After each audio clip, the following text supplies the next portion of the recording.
Bismillahirrahmanirrahim. Assalamualaikum warahmatullahi wabarakatuh. Ini pertemuan kedua untuk kelas C. Oh, B. Oke, karena kelas ini belum pernah mendapatkan penjelasan tentang record dan array, jadi saya akan mulai dengan menjelaskan ya, nggak langsung praktek tentang record dan array. Oke, saya lihat dulu materinya. Kalau nggak salah dia ada record.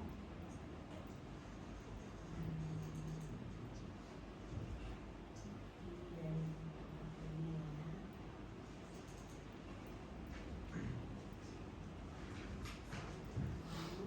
Terus nanti kita juga akan sambil praktek ya. Jadi buka langsung si itunya, si jawabannya. Nah ini buku dari buku yang saya tulis sama Pak Rinaldi untuk tipe data record.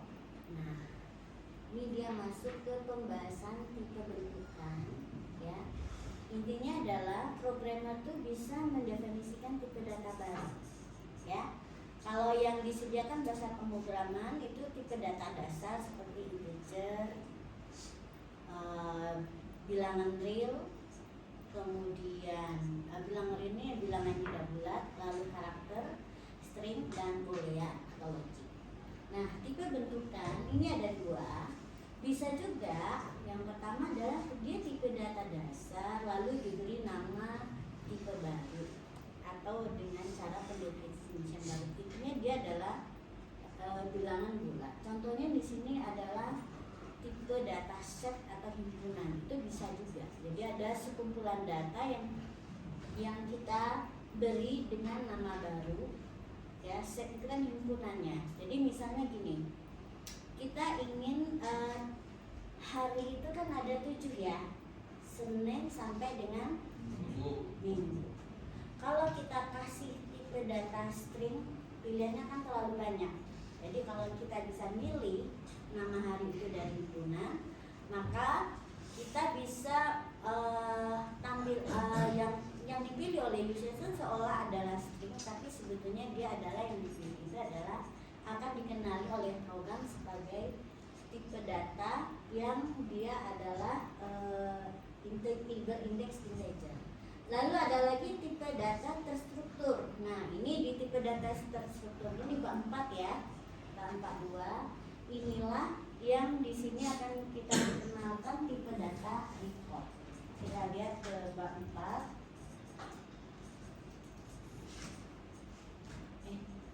Oke. Di 42 ya. 42. Nah, ini dia. Apa itu tipe record? Kapan kita menggunakan tipe bentukan? Iya, namanya tipe bentukan. Jadi tipe bentukan adalah tipe yang didefinisikan sendiri oleh pemrogram atau user defined type data istilahnya. Ini disediakan fitur ini di berbagai bahasa pemrograman. Ya. Tipe bentukan disusun oleh satu atau lebih tipe data dasar. Jadi kalau tipe data dasar itu kan satu saat hanya menyimpan satu nilai dengan jenis yang beragam, satu nilai ya, dan jenisnya nanti tergantung kepada tipenya. Misalnya tadi ya integer, real, atau karakter dan sebagainya. Nah di sini ada dua macam tipe bentukan. Yang pertama tipe data dasar tapi diberi nama baru agar dia mudah dikenali. Misalnya dia sebetulnya dia adalah tipe data integer tapi kita namakan bilangan bulat. Nah bisa ya untuk mendikan. Lalu tipe terstruktur. Nah saya akan memulai sebetulnya nanti dengan tipe terstruktur. Contohnya ini untuk tipe data dasar yang diberi nama tipe baru. Misalnya tadi ya saya bilang tipe bilangan bulat, dia adalah integer. Jadi sebetulnya ini tipe bilangan bulat itu kan nggak ada, tapi kita bentuk dengan kata kunci tertentu atau fitur tertentu yang diberikan oleh bahasa pemrograman. Sehingga nanti kita nggak pakai bilangan integer, tetapi tipenya namanya bilangan bulan. Ya. Oke, ini dulu kayak pakai ini biasanya tersedia di bahasa Pascal, C juga ada. Kalau Java juga ada ya, tapi saya belum pernah coba. Oke, sekarang saya cobakan ke yang tipe tertentu karena ini memang kita perlu banget. Contohnya yang C itu saya ingat adalah di C itu nggak ada tipe boolean. Ya.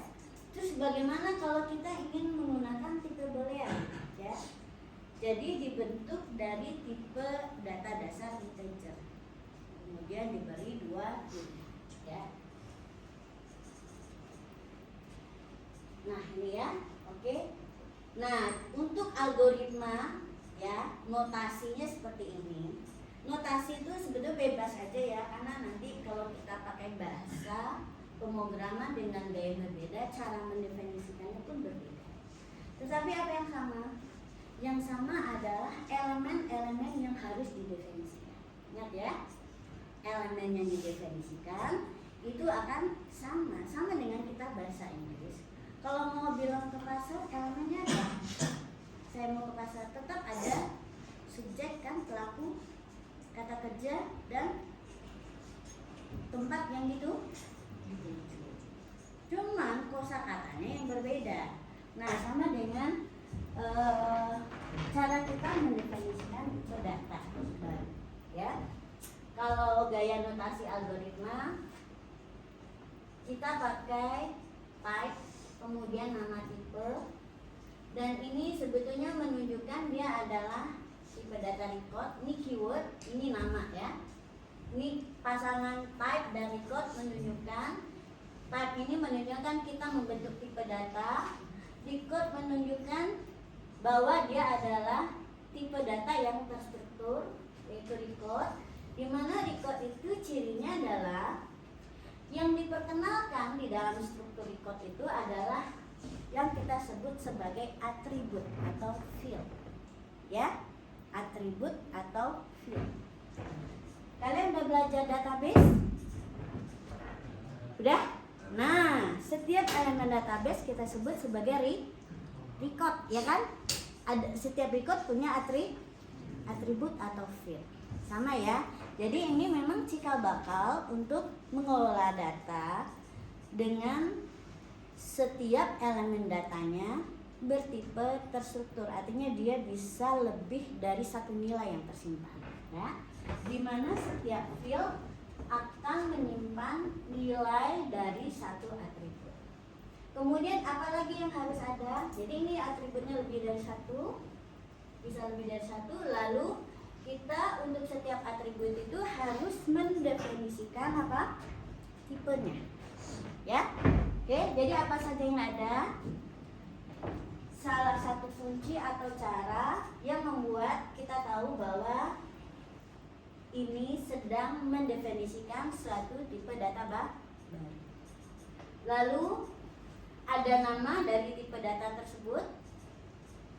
Nah, karena ini record, harus ditunjukkan itu juga adalah menunjukkan itu dia bisa punya lebih dari satu atribut. Yang kita definisikan adalah nama dari setiap atribut dan masing-masing tipe dari masing-masing atribut tersebut. Ya. Kemudian kita akan tunjukkan untuk tipe data ini ada yang unik, yaitu cara kita mengakses nanti setiap elemen atribut tersebut. Ya. Nah, ini ada contohnya. Kalau kita menyatakan titik adalah tipe terstruktur, tipe data, berarti kita bisa mendeklarasikan sebuah variabel dengan tipe data yang kita bentuk tersebut. Ya, contohnya di sini nama variabelnya P, tipenya adalah titik. Sehingga kalau kita mengakses atributnya, maka antara nama variabel dengan atribut nanti itu dipisahkan oleh titik. Ini berlaku ya untuk semua bahasa pemrograman, cara mengaksesnya sama. Iya. Nah, sekarang kita coba lihat contoh. Nah, apa sih di dunia nyata ini? Suatu data atau sekelompok objek, satu objek atau sekelompok objek itu harus dibentuk dulu dia sebagai tipe record, bukan sebagai tipe data integer ya yang terpisah-pisah sebagai satu variabel. Nah, contohnya adalah titik tadi ya, lalu jam. Oke? Kenapa titik nggak bisa tipe data integer? Karena dia adalah berpasangan ya antara X dan Y. Bisa nggak titik itu diwakili oleh X-nya saja? Nggak bisa. Kalau X saja dia bukan titik. Apalagi tanggal. Kalau cuma disebut 12 itu bukan tanggal, ya kan? Tanggal itu harus ada bulan dan tahun. Jadi setiap objek di dunia nyata ini yang sehari-harinya tidak cukup diwakili oleh sebuah nilai, berarti kita harus bentuk dulu tipe datanya sebagai record. Paham sampai di sini? Paham ya? Oke. Ya. Dan karena dia adalah tipe data, maka dia nggak bisa langsung dipakai sebagai variabel. Kita harus ketik dulu variabel untuk menyimpan nilai. Jadi tipe data itu bukan untuk menyimpan nilai ya, tapi untuk mendefinisikan struktur atau elemen-elemen dari atribut. Oke. Nah, harus definisikan variabel. Nah, sekarang kita lihat contoh nyatanya. Ya.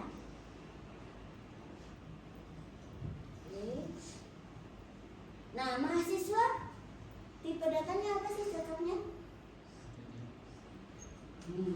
Mahasiswa itu kan nggak bisa dari satu atribut. Oke, ya. Apa atribut minimal dari mahasiswa? NIM.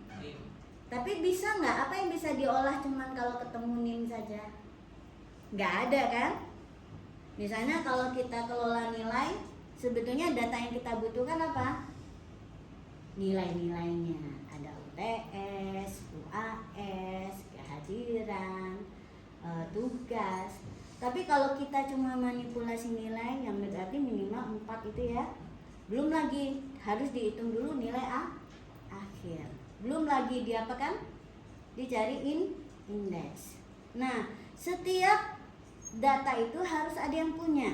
Nah, data yang punya itu dimiliki minimal oleh siapa? Yang punya NR. Oke, jadi ini aja udah 5 nih. 5 tambah 2 udah 7 ya. Jadi mahasiswa nggak cukup diwakili ya pendefinisinya dengan tipe data yang dasar misalnya integer atau string ya, tapi harus dibentuk seperti ini ya, dengan tipe data record. Oke. Nah, bagaimana tipe data record ini diimplementasikan di Java? Nah, di Java tipe data record ini kita bungkus atau kita definisikan dalam suatu struktur yang kita sebut sebagai kelas. Ya, karena Java ini berorientasi objek. Beda dengan kalau pakai C atau Pascal dulu tuh beda caranya, ya. Nah, ini dia contohnya itu ada di bab 20. Oke. Kita lihat.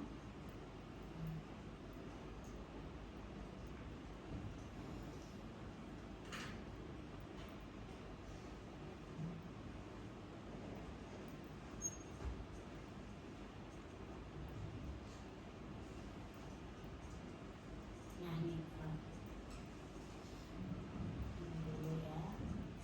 Saya ingin cari dulu adalah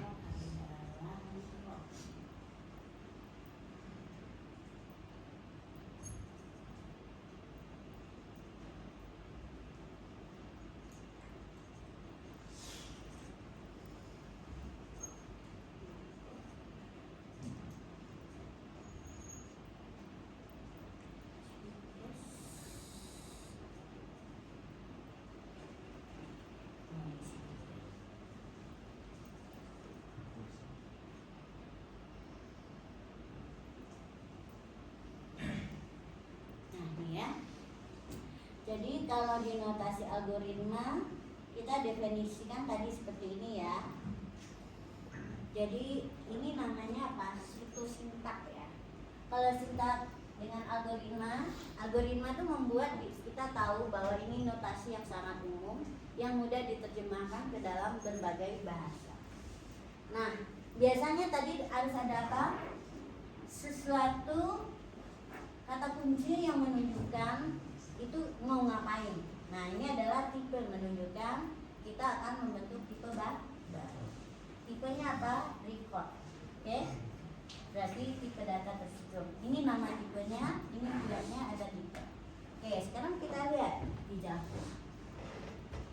Tab ini diindikasikan oleh kata kelas, ya. Berarti kita akan membentuk sebuah tipe baru, ya.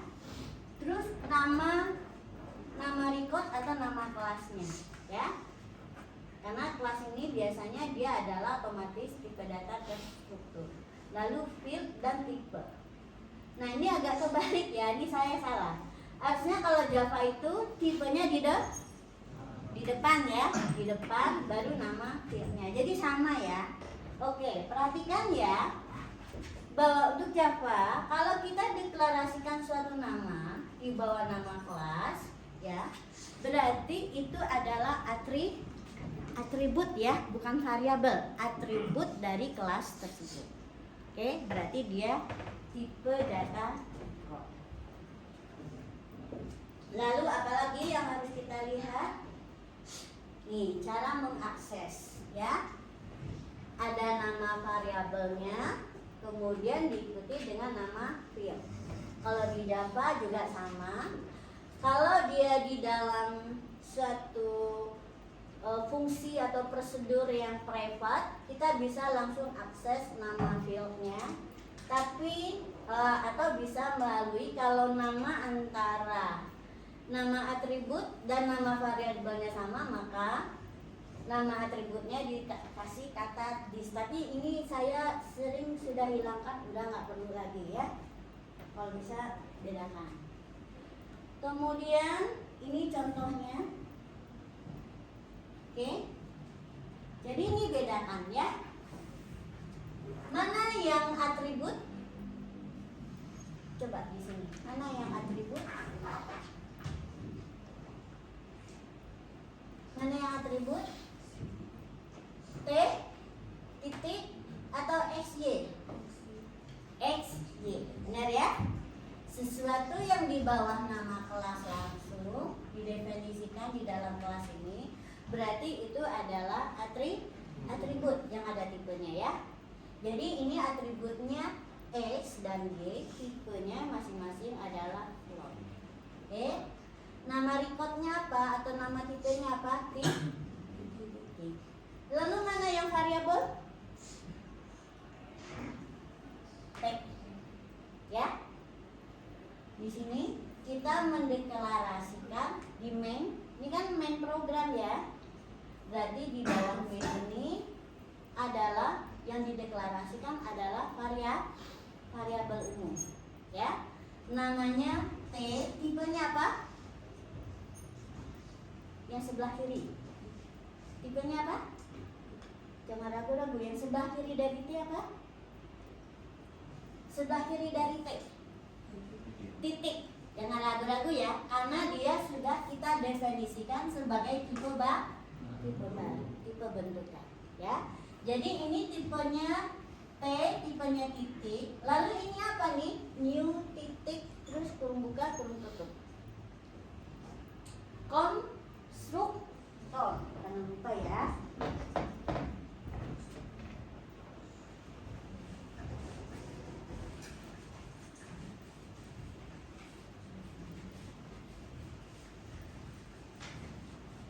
Jadinya mengulang nanti di AP1 ya, biar makin mantap ya.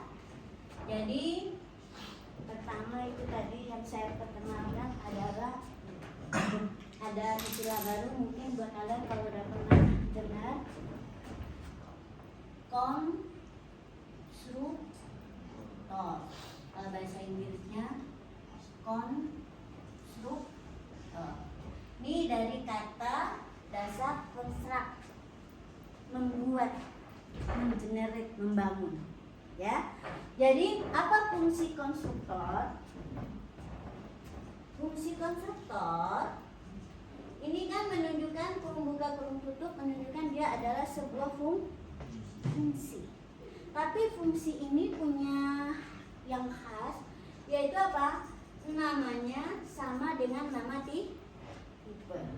Jadi semua fungsi yang namanya sama dengan nama tipenya, berarti dia itu tergolong kepada konstruktor. Lalu apa yang dilakukan oleh konstruktor? Pertama, meminta kepada prosesor untuk dialokasikan memori, meminta untuk pengalokasian memori bagi variabel t. Kan dia tempat menyampung ya. Jadi sediakan tempat untuk menyimpan nilai. Ukuran tempatnya berapa? Seukuran atribut yang sudah didefinisikan. Masing-masing atribut dikalikan dengan jumlah byte yang diperlukan untuk menyimpan satu nilai dari setiap atribut. Misalnya, float itu 8 byte. Berarti berapa tempat yang dialokasikan untuk satu objek T ini? 2 kali 8 byte. Ya. Terus apalagi yang dilakukan oleh konstruktor? Memberi nilai awal. Oke. Kalau dia bilangan diberi nilai awal 0 default. Kalau dia karakter kosong. Kalau string kosong. Kalau boolean mungkin dia adalah false. Ya, gitu.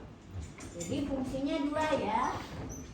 Pertama, fungsinya itu adalah untuk alokasi memori bagi objek yang di-create ya. Lalu memberi nilai awal ya bagi setiap atribut atau field. Nah, ada konstruktor yang pakai parameter, ada yang tidak. Kalau dia nggak pakai parameter, berarti dia diberi nilai default, yaitu kalau bilangan 0. Kalau dia karakter atau string diberi nilai kosong gitu ya, kosong. Lalu kalau dia ada parameter, berarti dia akan diisi dengan nilai awal sesuai dengan nilai parameter. Oke, sampai di sini ada pertanyaan? Tidak ada? Kita contohkan sekarang ya. Nah, buka laptop. Ini akan saya copy saja ya.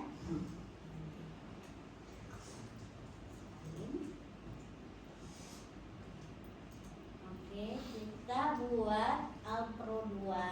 Apa dulu? Kalau ini karena materi kita baru kelas ini, kita bikin project ya. File new Java project. Oke. Project namanya Alpro 2 kelas D 2025. Oke. Nah, sini ya. Nah, lalu kita bentuk di sini, setelah itu paket. Ya. Paket agar setiap topik disimpan pada paket yang berbeda. Nah, ini kita masuk ke namakan paketnya adalah record karena kita sedang belajar tentang record. Oke. Nah, kalau paket ternyata udah ada ya di bawah. Oh, enggak ada. Oke, aman. Terus, nah, di dalam satu paket bisa berisi beberapa program atau contoh program. Oke, kita bikin ini baru, kelas baru ya. Setiap program itu biasanya ada dalam satu kelas, ya. Namakan kelasnya ini adalah titik ya. Ini contohnya adalah titik. Oke. Nah, ini ya. Di sini kita akan deklarasikan tadi. Titik itu 2 kan ya? Ininya atributnya X dan Y. Oke. Lalu kita butuh program utama. Lepas aja dulu. Oke.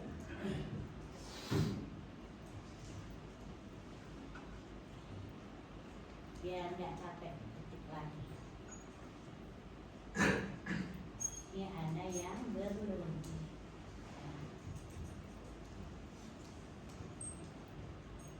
Oke. Nah, tinggal dirapikan ya. Kalau ke tangan tuh pakai apa ya? Tangan.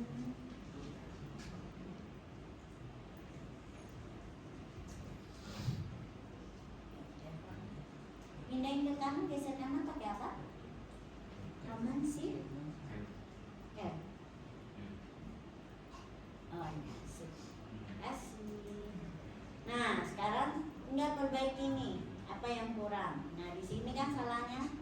Berarti dia di sini adalah untuk import scan. Dah, hilang. Nah, lalu di sini yang salah. Oh ya, kenapa ini salah?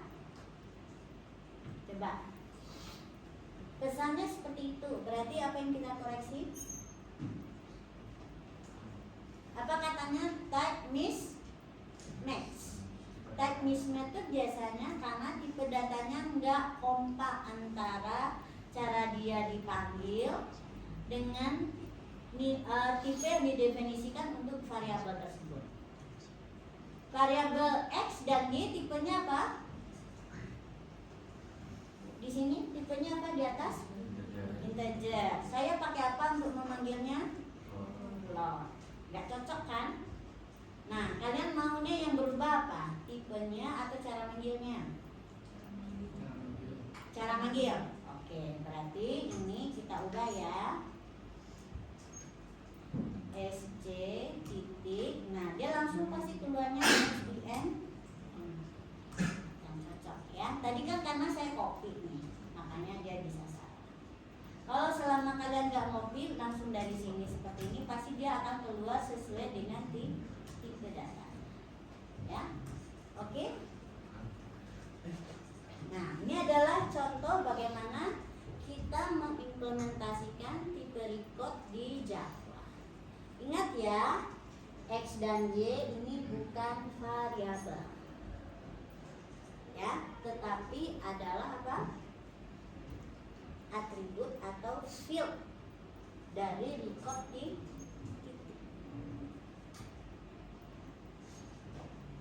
Di Java, setiap program pasti dibungkus dalam tipe record, tapi bisa jadi ini dia bukan tipe record yang sebenarnya, tetapi cuman dijadikan bungkus untuk satu program yang sebetulnya bukan untuk membentuk tipe data baru, ya.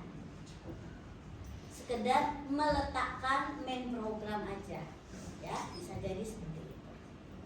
Kalau di sini berarti apa? Di sini ada 2, kita membentuk tipe data baru, iya. Kemudian kita juga menaruh main program, ya, bagian dari program yang bisa dieksekusi di dalam kelas titik ini. Jadi kalau suatu kelas ada main programnya, dia bisa dieksekusi. Tapi kalau main programnya nggak ada, berarti dia benar-benar hanya berfungsi untuk mendefinisikan tipe data, ya, tipe data baru. Oke, kita coba jalankan, ya.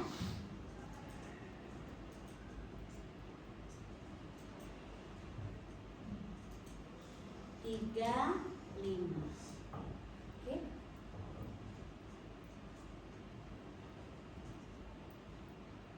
Ya.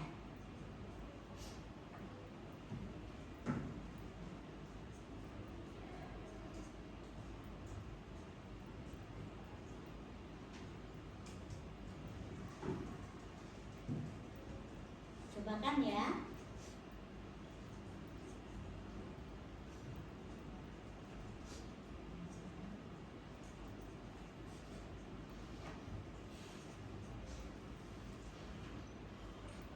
Kalau ada 2 titik bagaimana?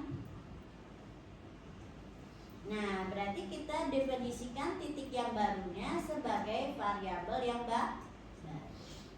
Misalnya ini ya, saya definisikan lagi sebuah variabel baru namanya D.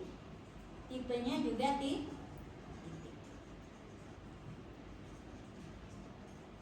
Sekarang kita punya 2 variabel yaitu T dan D.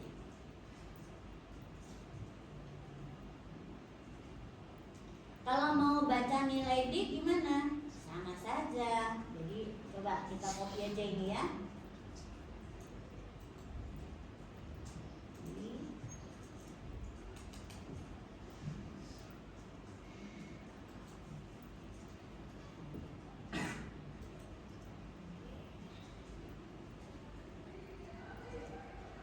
Di sini saya mau kasih pesan sedikit bahwa ini adalah untuk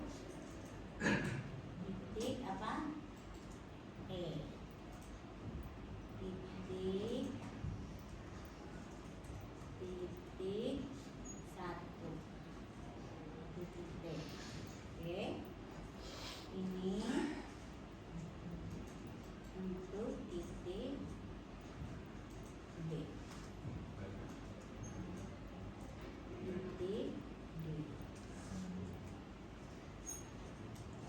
Oke. Nah, apa yang berubah ini? Ya. Di sini kita ganti T. T dengan D. Ya. Ini juga ganti T dengan D. Oke, ini juga semua jadi D. Oke. Lalu kita coba. Jadi kalian jangan ketik satu-satu ya. Gunakan kalau bisa copy paste. Kita coba run. Titik 3 ya, X-nya 3, ini 4, D-nya 5, ini 5. Ini kurang bagus ya. Berarti harus ada yang di print line. Oke. Ini print line harus. LN ya, print line LN. Ini juga print LN. Oke, kita coba lagi biar tampilannya bagus. Oke, dan 4. Kemudian, ini juga masih salah nih. Print line. Ini print line. Jadi perhatikan ya, biar tampilannya bagus, mana yang harus di print line, mana yang print aja. Oke. 3, 5. Nah, bisa bagus. 7, 8.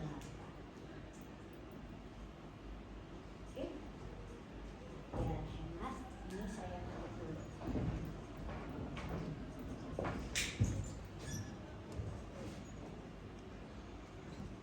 Oke.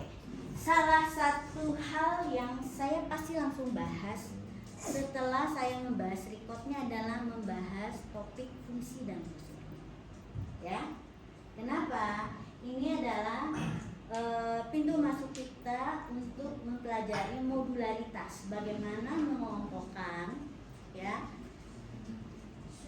sekelompok instruksi ke dalam fungsi dan prosedur. Kalau ini kan record kan kita membungkus datanya, atributnya ke dalam bungkusan record atau kelas. Nah, fungsi dan prosedur membungkus sejumlah instruksi untuk hal tertentu ke dalam fungsi dan prosedur. Dengan adanya fungsi dan prosedur, ya, program kita lebih efisien, mudah dibaca, mudah di-trace jika ada kesalahan, ya, mudah di-reuse karena kalau sekali dia sudah benar, ya. Pendefinisian dia bisa digunakan langsung untuk program yang lain, ya. Elemen fungsi dan prosedur tersebut. Kita coba buat ya. Ini kan fungsinya tadi titik ya. Titik ini saya buat tanpa prosedur dan fungsi. Sekarang saya buat yang baru dengan prosedur dan fungsi. Lihat ya. Saya cuma copy ya, nggak ngetik ulang. Copy. Terus saya pas ke record ini. Saya kasih nama baru ya. Nama barunya adalah titik yang dengan modul. Saya ganti namanya jadi titik M. Oke. Nah, hasilnya seperti ini. Cara mendefinisikan recordnya nggak saya ubah, cuma namanya jadi titik M, membedakan dengan yang tadi.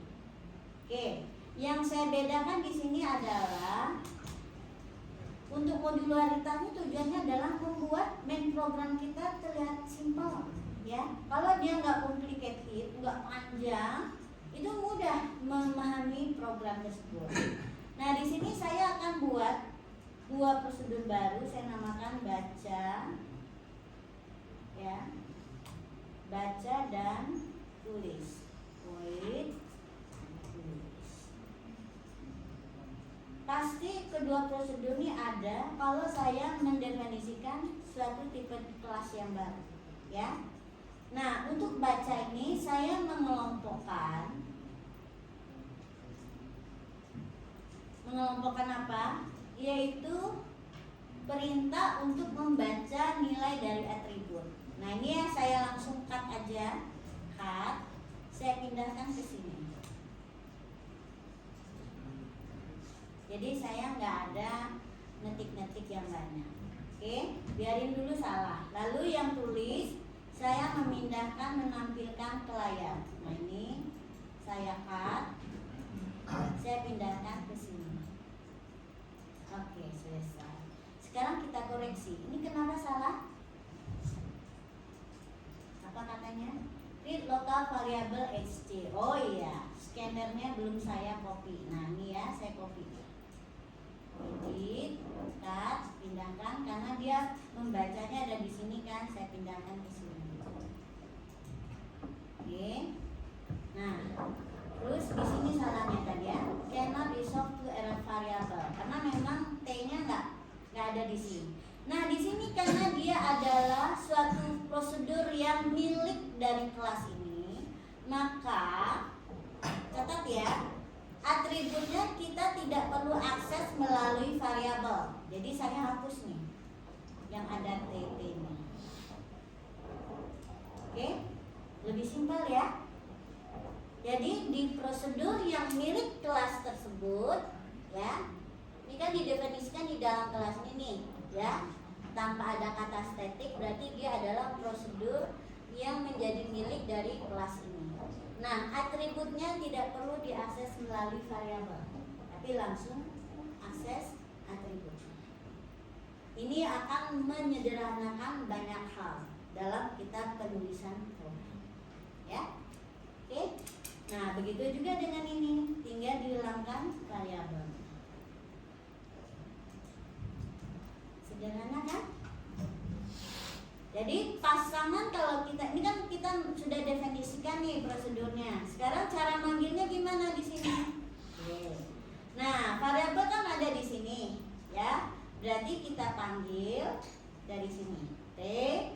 Coba perhatikan, langsung muncul semuanya.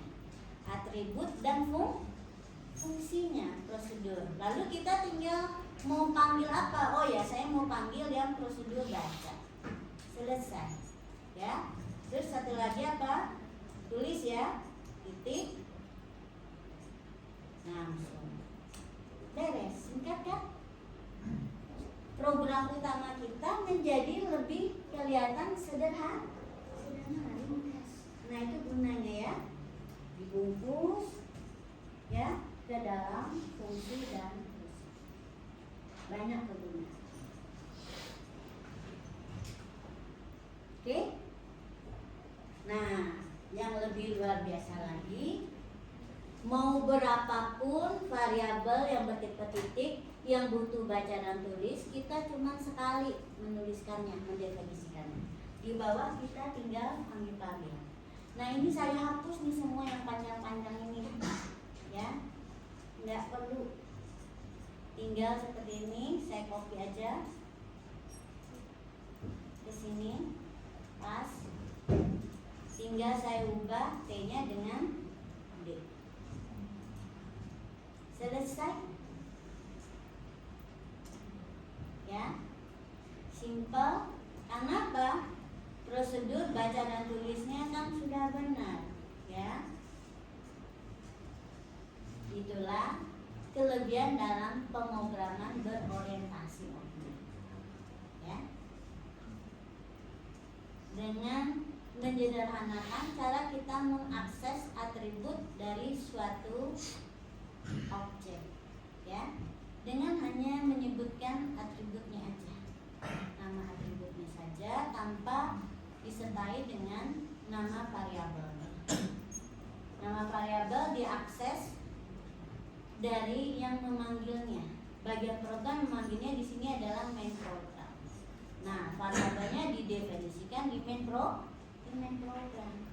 Karena main program ini bukan bagian dari kelas titik, ya. Dia adalah suatu fungsi khusus, fungsi utama yang sifatnya umum, global. Oke, sekarang saya run. Ini hasilnya persis sama dengan yang seperti ini, ya. Tapi cara kita mengelola instruksi kan di dalam kelas yang titik M ini berbeda, tapi hasilnya persis sama karena memang penempatannya saja yang berbeda. Ya, penempatan di sini. Titik T. Oke, X-nya 3, 5. Itu kan sama. Titik D 5, 5. Oke, ini harusnya titik D tadi ya yang kedua. Oke. Sudah sama ya?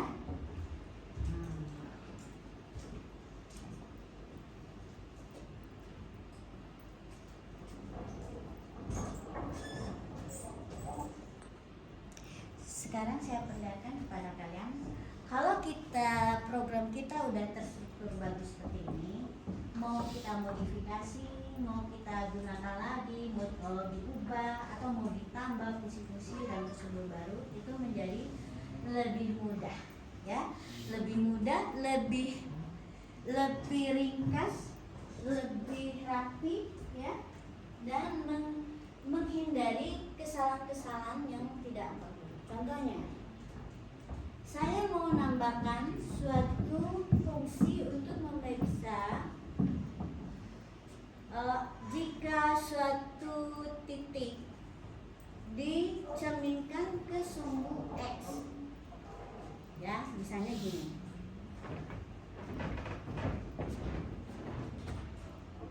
Titiknya di sini, titik misalnya C-nya adalah 3,2. Ini sumbu X, ini sumbu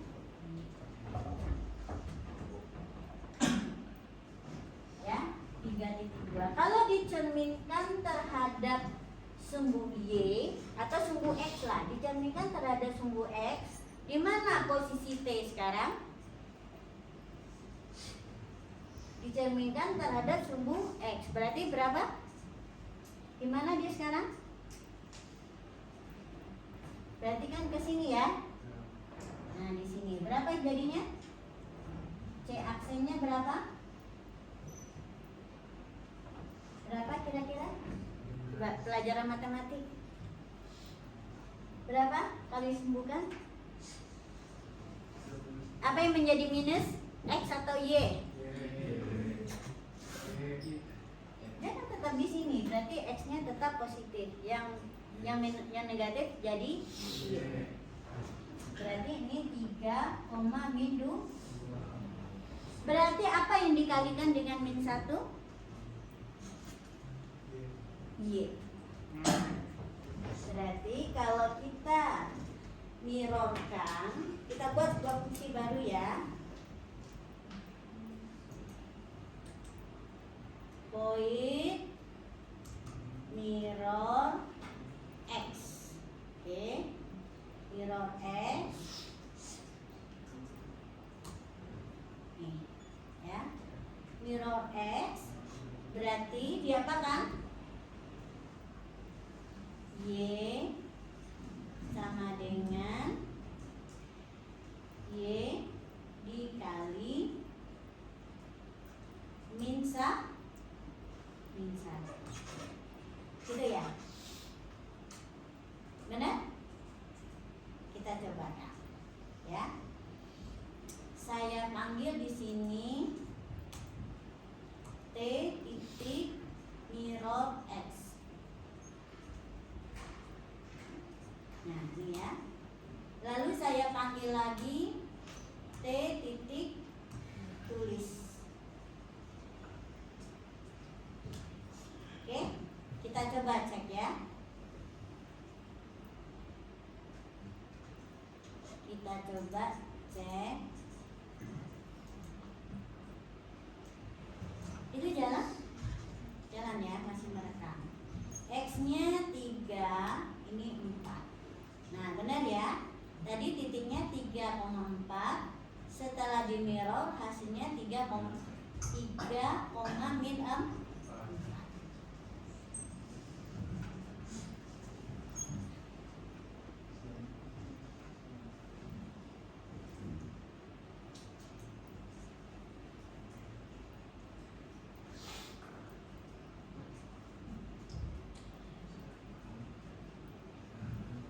Kalau misalnya saya mau memeriksa kuadran, caranya gimana?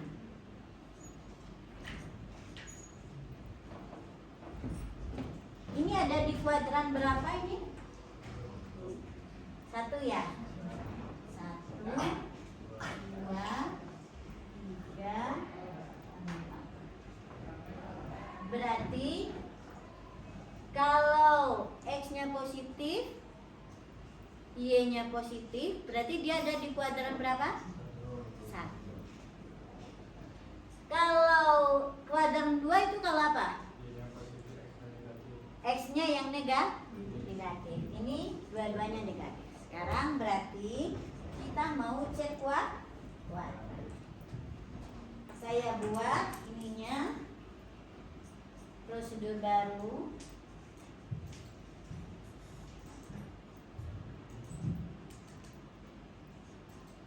Kuadran ya. Namanya saya namakan get kuadran. Oke. Berarti caranya gimana nih? Harus diperiksa satu-satu. If apa? Yang diperiksa apa? Nilai X dan Y. If X besar sama dengan 0,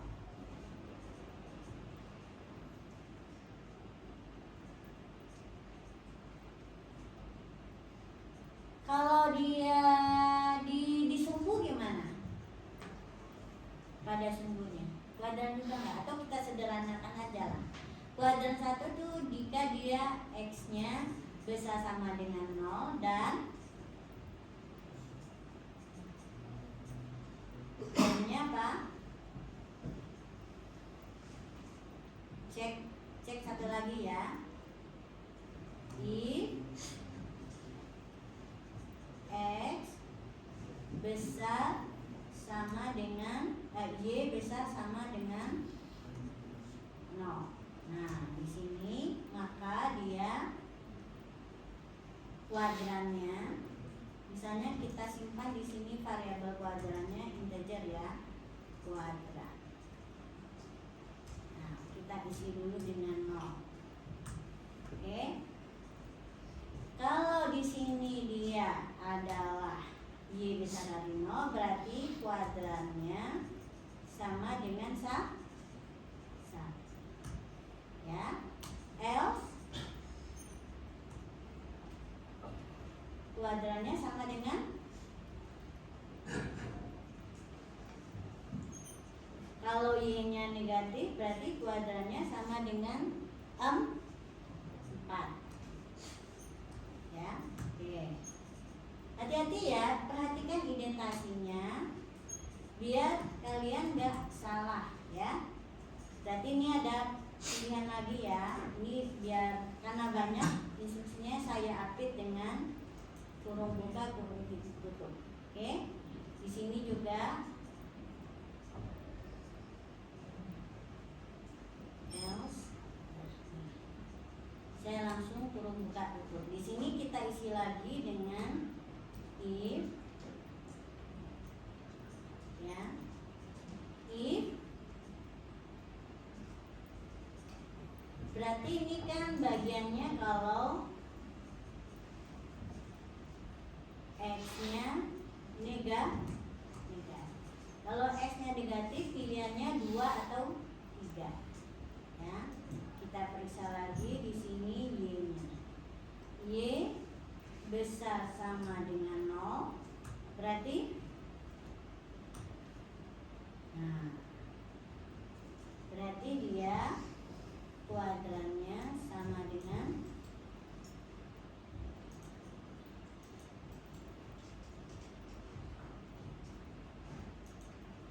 kuadran sama dengan 2 ya.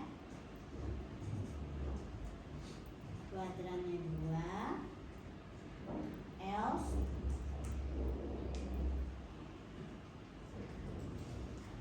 kuadrannya 3. Oke. Nah, setelah itu baru kita tampilkan dia ada di kuadran mana.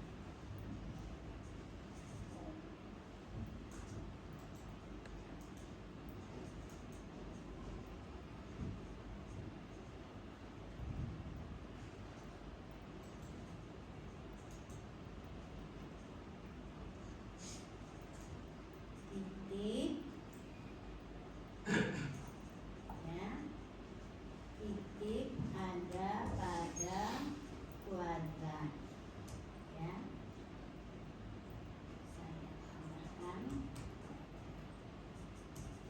oke, ya.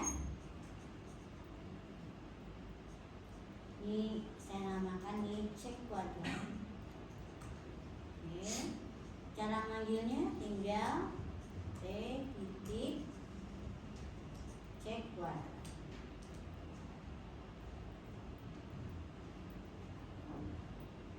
Kita coba ya.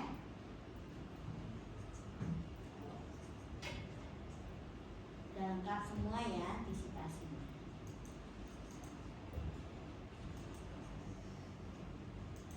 3-5. Kira-kira ini di mana? Kuadran berapa? 4. Nah, kok 1?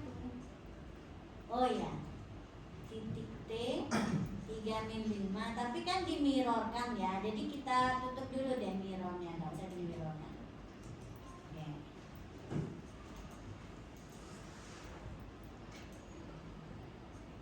Oke. 3-5 min 7. Ya, dia ada di kuadran 4. Hasil mirrornya coba. Terus kita mirrorkan ya. Setelah kuadran kita mirrorkan T titik mirror ya. Oke, kita cek lagi kuadrannya. T titik cek kuadran. Oke, kita coba ya.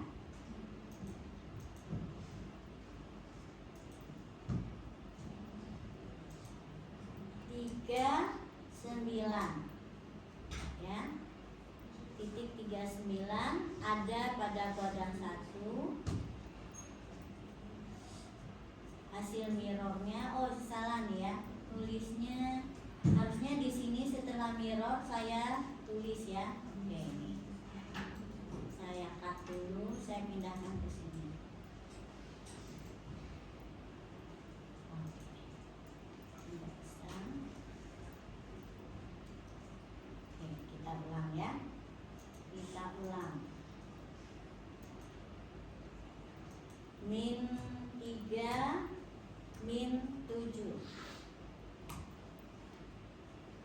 ada pada kuadran 3. Lalu dicerminkan terhadap sumbu X, ya. Dia jadi ada pada kuadran 2. Benar ya? Oke, silakan dicoba.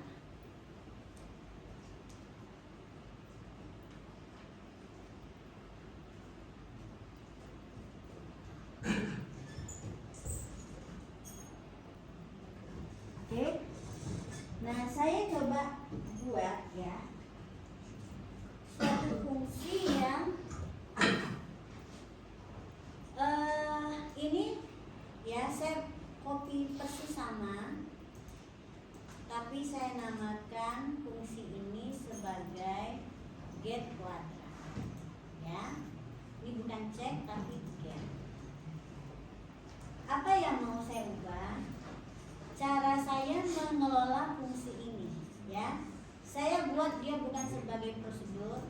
Prosedur itu cirinya depannya tuh void ya, tapi ini fungsi di mana ada tipe data. Ini kenapa merah? Karena fungsi ini harus ada return value. Jadi di sini saya return value-nya di sini, ya. Yang menampilkan ini saya ubah dengan mereturnkan value-nya, yaitu return kuadrat. Oke? Ya. Oke? Ini adalah get kuadrat, ini adalah contoh dia menjadi fungsi. Dia mengembalikan sebuah nilai. Kebetulan di sini nilai yang dikembalikan adalah integer. Sehingga variabel yang saya kembalikan atau nilai yang kembalikan di sini adalah kuadrat, ya. Sebisa mungkin kan ini dia kuadratnya dihasilkan dari 4 titik ya, ada kuadrat 1, 2 ini. Sebaiknya satu tempat kita return, ya. Kalau ada fungsi, titik returnnya itu kalau bisa satu, ya, satu pintu. Jangan setiap ketemu ini return 1, ini return 4, itu nggak bagus, ya. Jadi di satu titik, jadi biarlah nggak apa-apa kita simpan dulu dia di sebuah variabel. Nah, bedanya nanti cara memanggilnya ya. Contohnya untuk Casemiro yang saya panggil adalah get kuadrat. Di sini ya, saya panggil t titik get kuadrat. Nah, ini ya.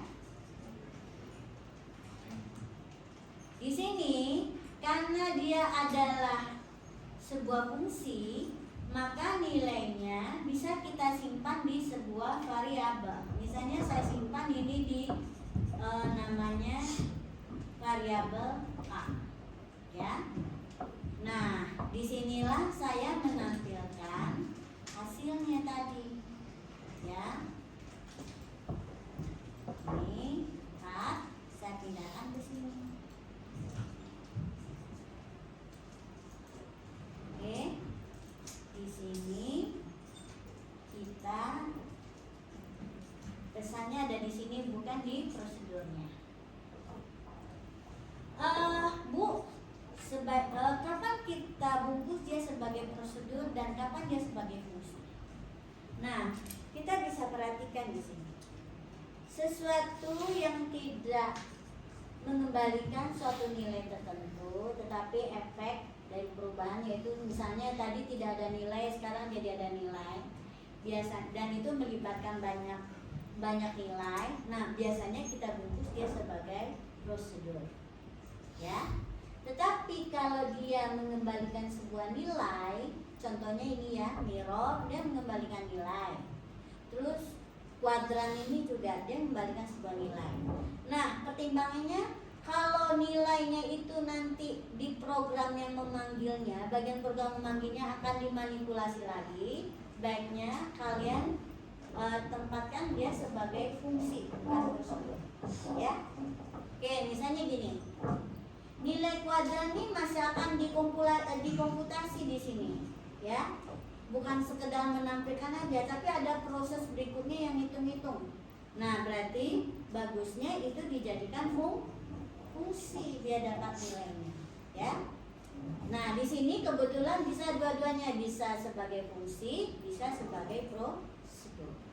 Saya tunjukkan kalau dia sebagai fungsi, bagaimana cara dia dipanggil seperti ini ya. Bisa disimpan nilainya di sini, atau bahkan T kuadran ini bisa ditaruh di sini, langsung nilainya dipanggil. Ya. Oke, kita coba run sekarang.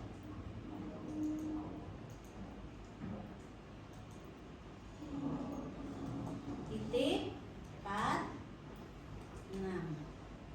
Ya, sama kan hasilnya ya?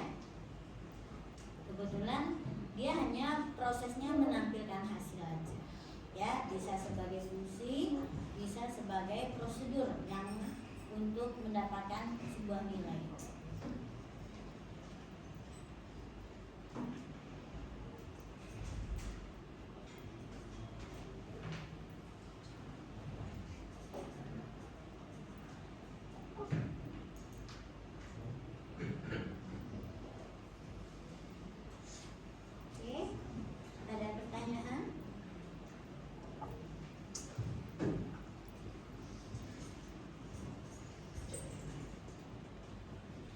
Baik, karena kelas ini belum masuk ke tipe data yang baru yaitu larik, saya jelaskan dengan singkat ya. Nah, larik ini juga tipe terstruktur, tapi bedanya dengan record apa? Nah, record itu adalah untuk mendefinisikan tipe dari sebuah objek yang banyak apa? Atribut. Nah, sementara larik dia itu adalah suatu struktur penyimpanan yang justru bisa menyimpan banyak objek. Jadi yang banyak apa? Objek. Ya. Tapi syaratnya objek itu tipe datanya harus sama. Ya. Oke. Jadi saya tulis di sini perbedaan antara array record dengan larik. Oke. Jadi record ya. Ini mendefinisikan tipe data. Ya. Tipe data dari sebuah objek ya. Ini sebuah objek ya yang memiliki banyak atribut atau field. Ya. Jadi yang banyak apa? Atribut atau fieldnya. Masing-masing field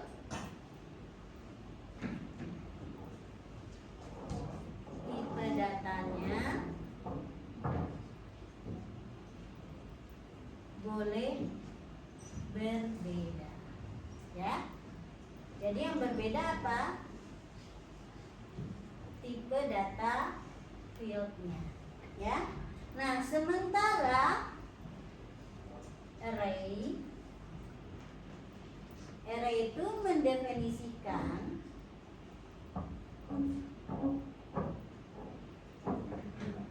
tipe data yang dapat menyimpan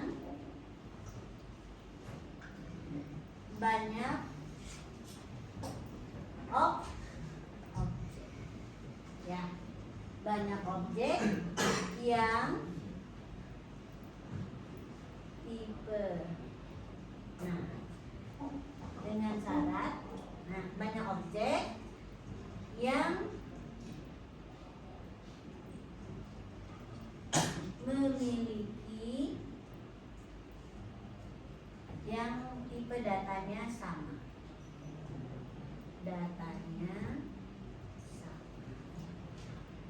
Sebetulnya ini bukan mendefinisikan data ya, mendefinisikan struktur penyimpanan. Struktur penyimpanan penyimpanan data. Oh iya, sama ya, struktur data lah. Struktur data yang dapat menyimpan banyak objek, ya. Jadi array ini dapat menyimpan banyak objek. Boleh juga ini tipe data terstruktur ya, yang dapat menyimpan banyak objek, tapi tipe datanya harus sama. Oke. Nah, di sini array ini ciri khasnya nanti dia apa? Memiliki ukuran, ya. Jadi ketika dia dideklarasikan, dia harus dideklarasikan dia bisa menyimpan maksimal berapa objek, ya.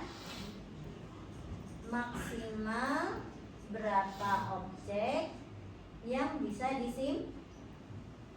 yang dapat disimpan.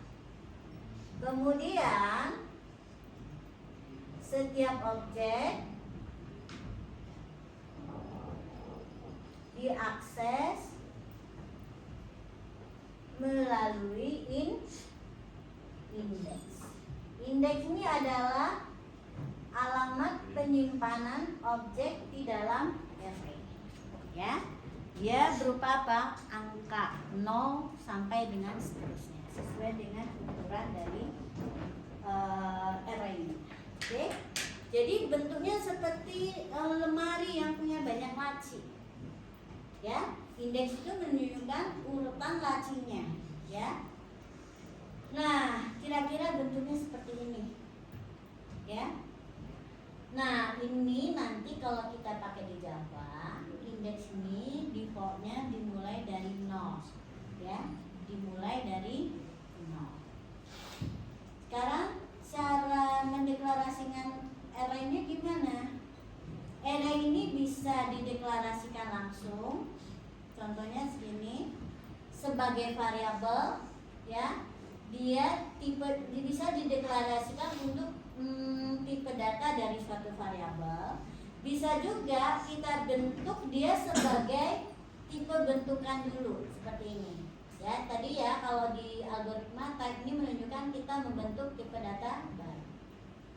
Oke. Nah, yang ini adalah tipe data yang dibentuk itu kita gunakan sebagai variabel. Kalau di sini dia langsung. Oke. Sekarang cara mengakses elemen array, jadinya kita pasti butuh melalui apa?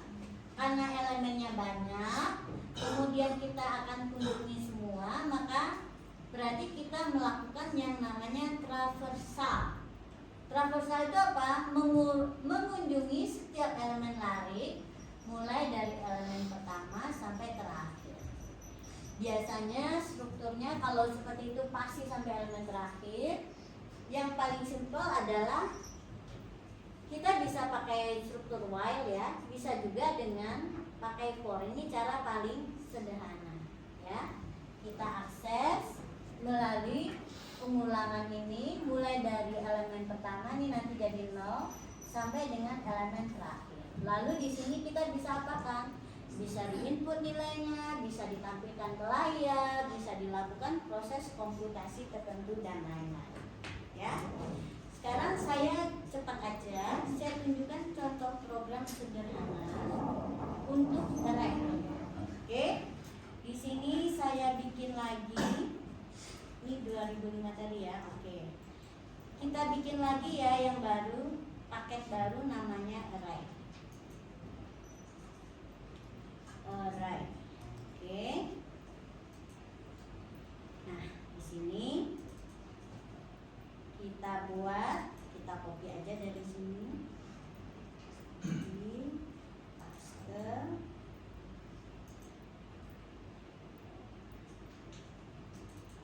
Oke, saya ubah namanya dengan refactor ini. Array, saya ubah namanya jadi array ya. Oke. di sini ya. Ini kan, oh saya ngambilnya dari si titik padahal tadi ya. Oke, nggak apa-apa. Karena kita sudah belajar tentang apa? Tentang prosedur fungsi, saya langsung buat dia sebagai fungsi dan prosedur. Ini kita hilangkan ya. Oke. Saya tunjukkan dulu, atau saya hapus dulu aja tuh semuanya. Ini saya hapus semua ya.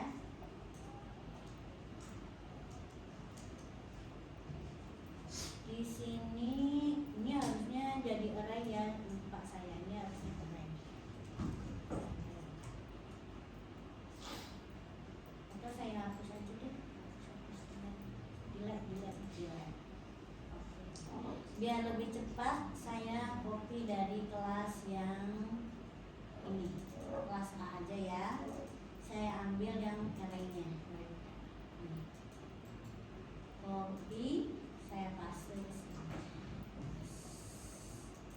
Nih, lihat ya, apa isinya? Ini dia. Oke, nah silakan. Ini ya, ini adalah contoh di mana kita punya sebuah array, sebuah variabel A. A ini tipenya apa nih? Array. Dari mana dia tahu dia array ini? Ya, ada kurung siku. Ini menunjukkan si A ini adalah array bertipe integer. Ini si array-nya nggak kita bentuk sebagai tipe data baru ya, tapi langsung kita gunakan untuk mendeklarasikan tipe dari suatu variabel. Ya, ini contoh di mana si array-nya nggak kita bentuk sebagai tipe data. Kemudian baiknya ukurannya kita jadikan konstanta. Kenapa? Kalau ada perubahan, ini kan banyak nih yang dipanggil ya. Karena sekali ukurannya kita pakai, maka dia akan menjadi patokan untuk pengulangan. Jadi bagusnya jadikan dia sebagai konstanta. Terus ini wajib ya. Nah, ketika kita mendeklarasikan suatu tipe data array, kita juga wajib memesan tempat di memori. Jadi semua yang ada kata new ini menunjukkan kita meng-create sebuah objek, sehingga objek tersebut tempatnya harus dialokasikan di memori. Maka pakai perintahnya adalah ini. Di sini yang kita panggil ini bukan konstruktor ya, ini bukan konstruktor, tapi menunjukkan ukuran tempat yang akan dipasang, yang dipesan di memori, yaitu apa? Sesuai dengan ukuran tipenya dikalikan dengan banyaknya elemen. Oke, nah ini dia ya.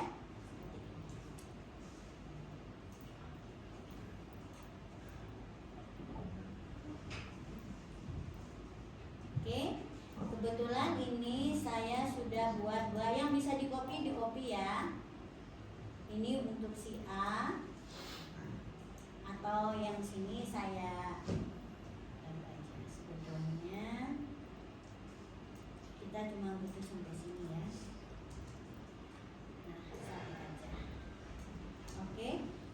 Nah, ada sebuah array ya. Sebuah array A berukuran 5. Oke. Apa yang bisa kita lakukan? Pertama, kita baca dulu nilai dari setiap elemen array-nya dari keyboard. Ya. Contohnya ini cara mengisi elemen array. Ya. Jangan lupa indeksnya ditulis, tidak hanya A tetapi juga indeks. Setelah itu kita tampilkan nilainya ke layar. Jadi kalau variabel biasa nggak ada ini, ya kan? Tapi begitu dia array, tambahkan index. Itu bedanya. Kalau record tadi pakai titik untuk membedakan variabel recordnya dengan atribut. Kalau array dengan kurung siku, ya, indeksnya ya.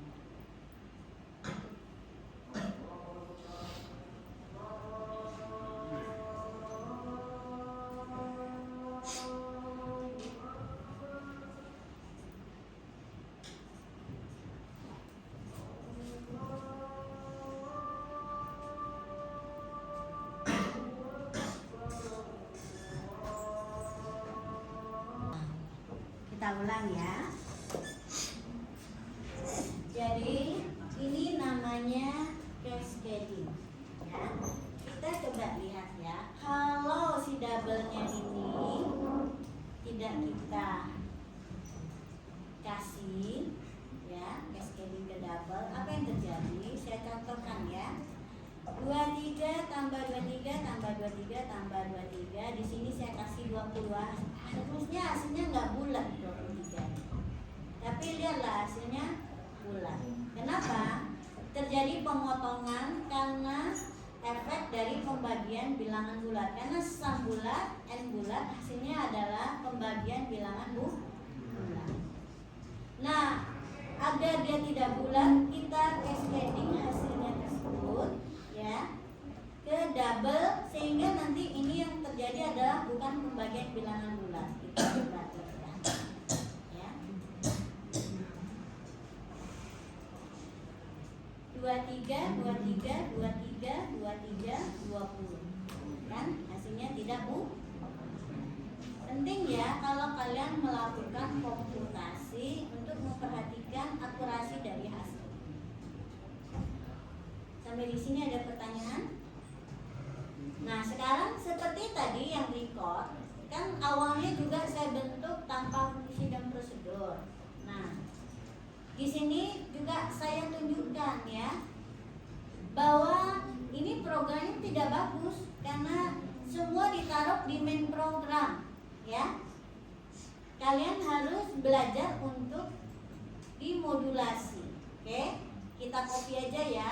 Copy seperti tadi, kita copy, kita paste ya.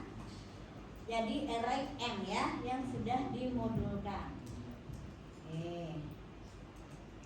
Nah, ini seperti tadi yang berubah apa? Pertama, kita bungkus-bungkus ya.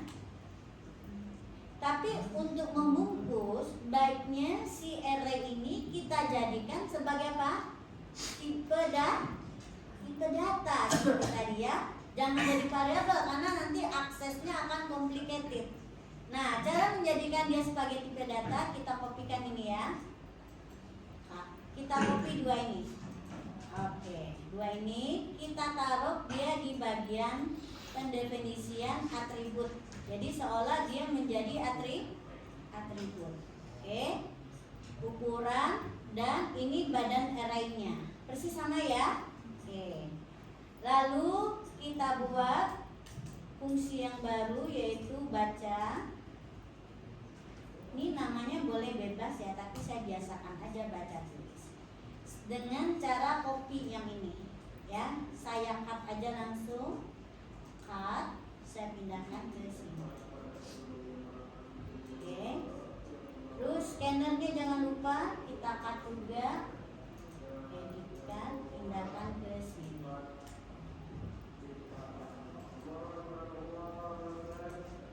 Oke, ya. Selesai kan? Seperti tadi, berarti di sini kita tinggal apa? Deklarasikan tipenya. Deklarasikan tipenya berarti nama tipenya apa? Array M. Terus nama lariknya misalnya A. Jangan lupa panggil apa? Konstruktor. Namanya sama ya. Array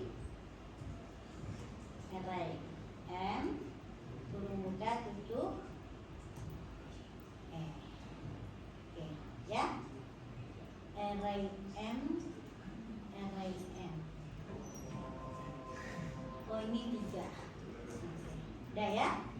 Jadi jangan lupa di sini kita mendefinisikan atribut. Jadi si A-nya di sini bukan sebagai variabel tapi sebagai atribut.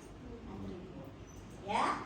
Lalu di sini di main programnya kita deklarasikan variabel dengan tipe baris.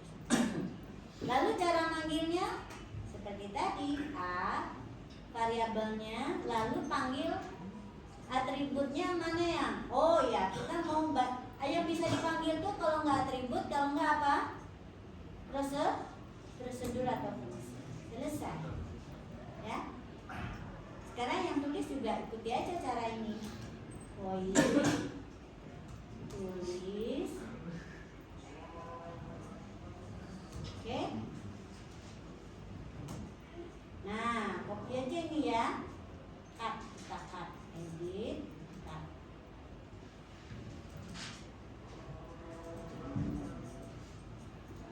Nah, beres. Nah, di sini kita ganti dengan A titik panggil yang tulis. Nah, muncul. Oke. Nah, sistemnya juga, pokoknya di sini nggak boleh ada instruksi yang sangat detail, ya. Kalau bisa panggil-panggil prosedur aja atau nyimpan nilai hasil pembagian dari fungsi, ya. Nah, di sini saya buat juga prosedur hitung total ya, void total. Nah,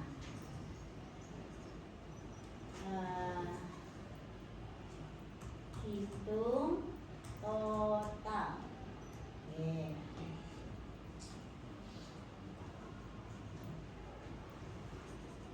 Perhatikan penamaan variabelnya. Nama itu kalau bisa mencerminkan apa yang dikerjakan, ya. Jadi saya cut pas aja, ya, untuk membuat dia sebagai prosedur fungsi. Nanti kalau kalian udah terbiasa dengan prosedur fungsi ini kan karena perkenalan tipe data ya, saya buat dulu yang enggak prosedur fungsi. Tapi berikutnya udah semua dalam bentuk modul seperti ini, ya. Nah, di sini kita hitung totalnya. A titik hitung total. Oke. Nah, sekarang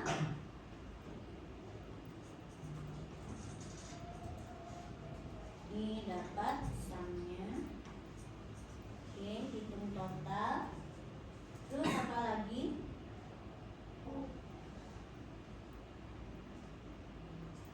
Oh ya, rata-rata. Nah, di sini kalau kita hitung total, ya.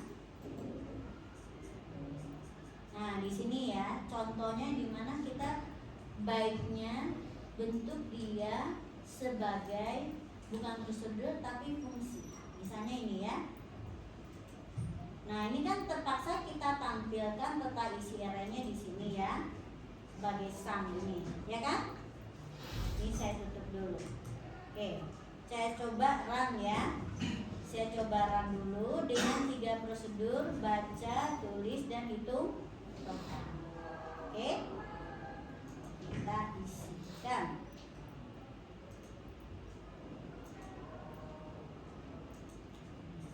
Dua tiga 20. Oke,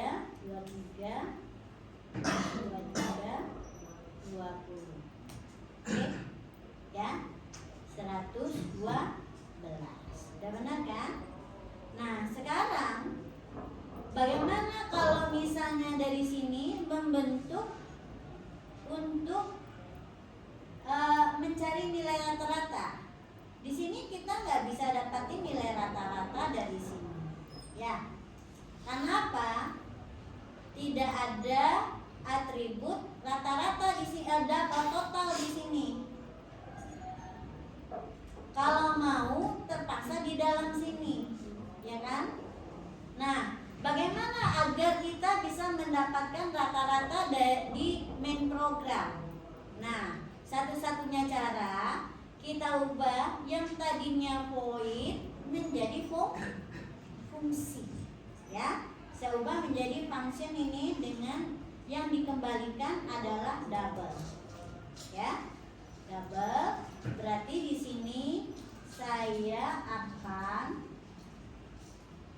Saya pindahkan lagi ke sini. Ya.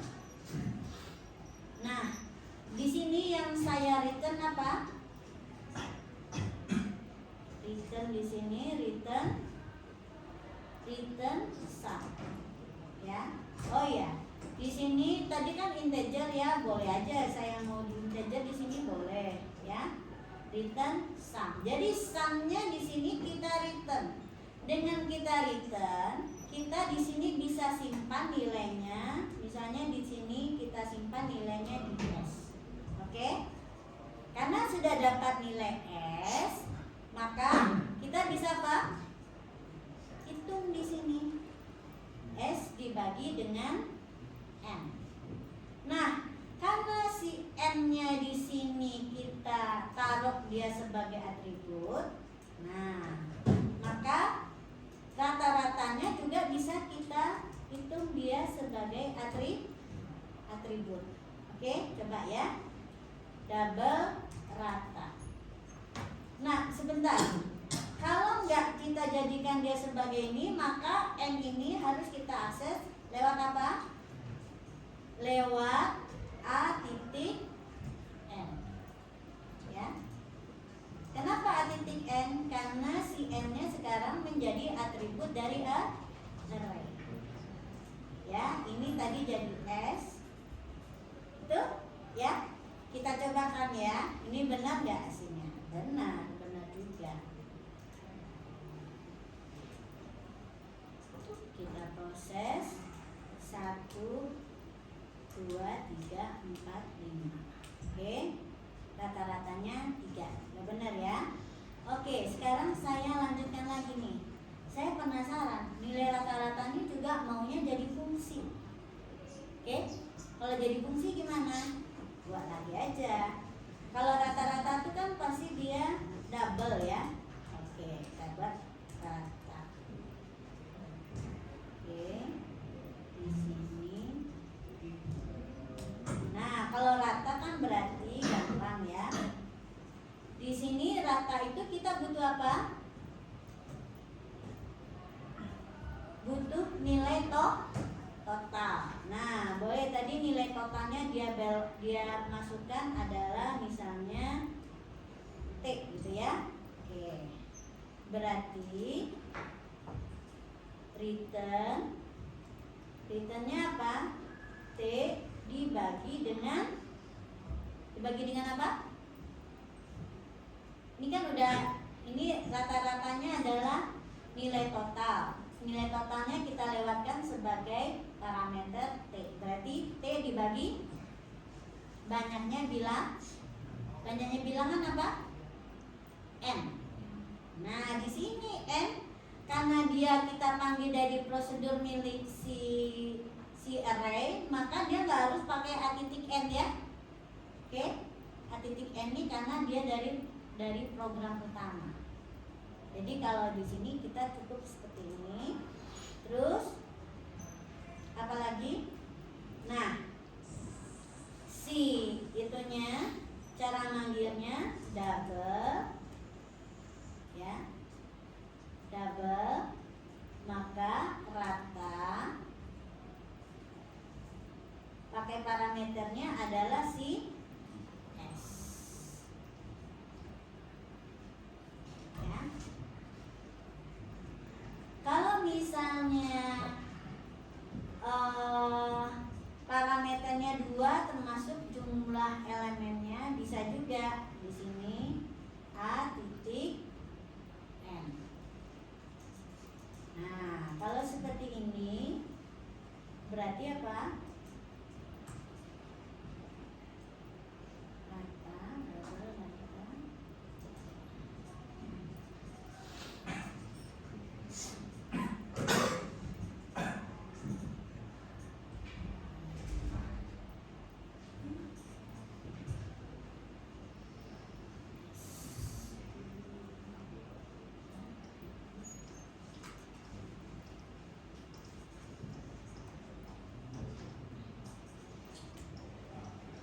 Coba ini salah.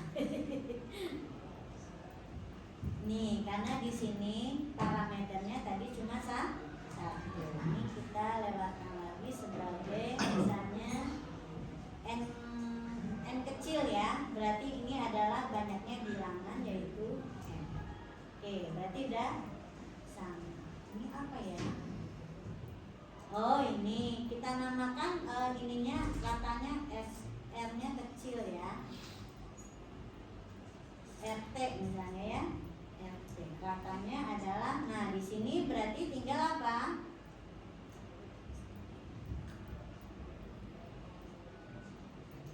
Nah, di sini cascadingnya ada di sini ya. Double T dibagi N. Berarti di sini kita tinggal panggil si MT. Oh ya, ini namanya A titik rata. Oke.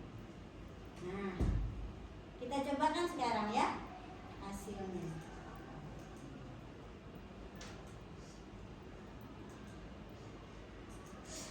1, 2, 3, 4, 5. Udah benar? Benar ya. Di sini tadi ada contoh untuk rata-rata sebetulnya minimal kita butuh satu parameter aja yaitu nilai total.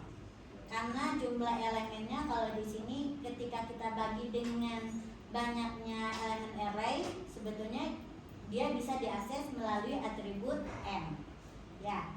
Tapi di sini saya tunjukkan bahwa parameter itu bisa lebih dari 1. Ya. Bisa jadi di sini kita isikan konstanta boleh, apapun boleh. Ya. Dan di sini saya tunjukkan ada saatnya memang yang kita perlukan itu dia bentuknya dalam bentuk fungsi, bukan dalam bentuk proses. Contohnya gini. Kita nggak mungkin bisa menghitung nilai rata-rata kalau nilai totalnya nggak bisa kita dapatkan dari luar prosedur, ya. Kenapa? Karena total itu bukan atribut dari array, tapi sesuatu yang dihasilkan dari proses komputasi di dalam suatu prosedur. Jadi makanya kita jadikan itu sebagai fungsi sehingga hasil dari prosedur itu bisa dikembalikan sebagai return value yang bisa ditangkap oleh variabel lain dari yang memanggil prosedur. Gitu? Sepertinya cukup untuk hari ini. Kelihatannya sudah sama dengan, oh ya, ini untuk yang di contoh program yang kelas 1 lagi ya, kelas B. Kemarin saya nggak sempat simpan, salah saya tutup langsung, nggak disimpan. Jadi ini mudah-mudahan bisa dipakai untuk kelas yang A sehari sebelumnya.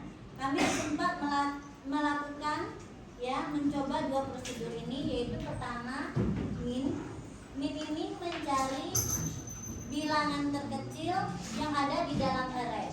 Nah, nanti kalian lihat ya, cobakan di rumah. Lalu yang di sini saya ingin mencontohkan ada suatu prosedur yang jenisnya static. Static ini cara pemanggilannya nanti berbeda ya dengan prosedur yang sifatnya privat. Ini bukan milik dari kelas array tadi. Kenapa? Karena dia melibatkan lebih dari satu objek dari array tersebut, sehingga kita butuh dia tipenya static. Di sini tujuannya adalah memeriksa apakah kedua array tersebut elemen-elemennya persis sama atau tidak, sehingga bentuknya adalah di sini ada pengulangan, di dalamnya ada if yang memeriksa setiap elemen yang dihubungi. Ya, kalau dia tidak sama maka berarti variabel boolean ini kita set menjadi false. Artinya kedua array tersebut tidak sama. Return value-nya di sini adalah logic atau boolean. Cara manggilnya gimana? Cara manggilnya seperti ini. Ya. Dan perhatikan apakah sama ini tidak saya panggil melalui variabel array ya, tapi langsung karena dia adalah prosedur statis. Oke, nanti kalian cobakan di rumah. Terima kasih. Assalamualaikum warahmatullahi wabarakatuh.